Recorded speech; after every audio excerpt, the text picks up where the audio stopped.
Well, from the day I took office, one of the commitments that I made to the American people was that we would do a better job here in Washington in rooting out wasteful spending.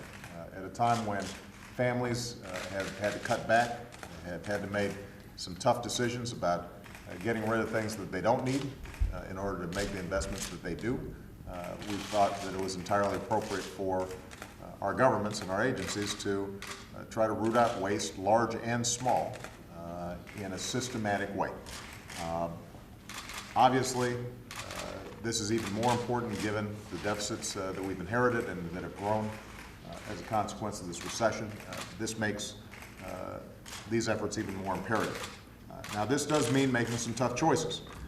It means cutting some programs that I think are worthy, but we may not be able to afford right now.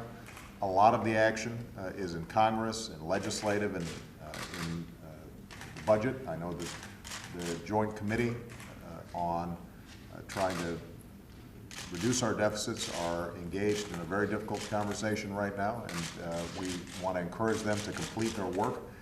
But in the meantime, we don't need to wait for Congress in order to do something about wasteful spending that's out there. Cutting waste, making government more efficient is something that leaders in both parties have worked on, from Senator Tom Coburn, Republican, to Democrat Claire McCaskill.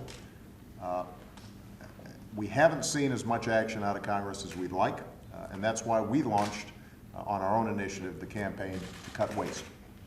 Not just to cut spending, but to make government work better for the American people. For example, we've identified thousands of government buildings that we don't need. Some have sat empty for years. So we're getting rid of those properties, and that's going to save the American people billions of dollars.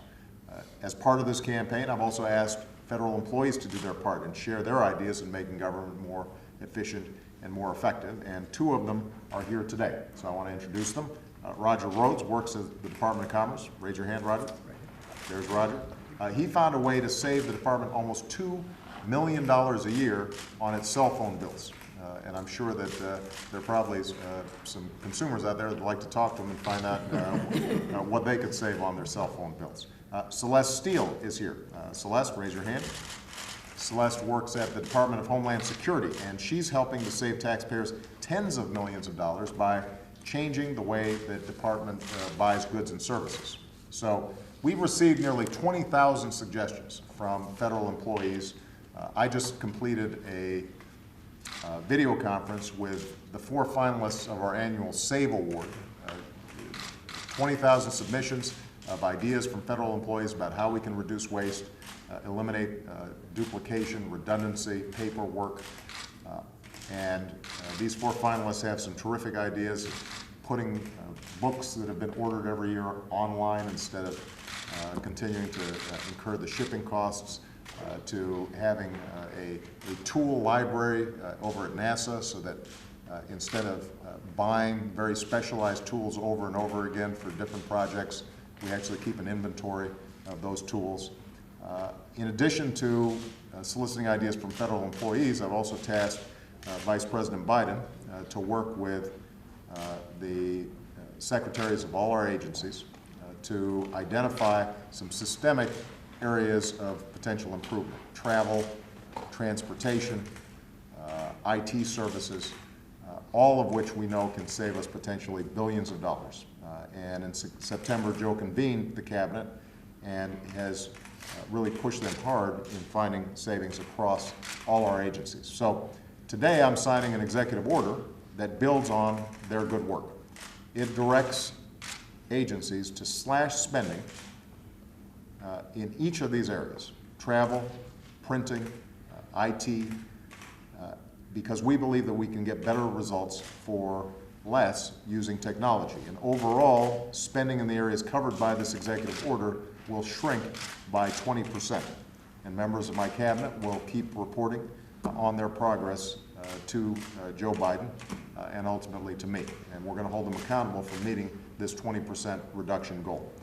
These are important steps that can save taxpayers billions of dollars over the next several years. It doesn't replace the importance of the work that Congress needs to do. in coming up with a balanced, bold plan to reduce our deficit, but it indicates once again that there are things that we can do right now that will actually deliver better government, more efficiently, more consumer-friendly, for less money. And we're going to keep on finding every possible way that we can do that, even if Congress is not acting. So with that, I'm going to sign the bill, but I want to thank all the officials who are behind me here today for taking this project so seriously. All right.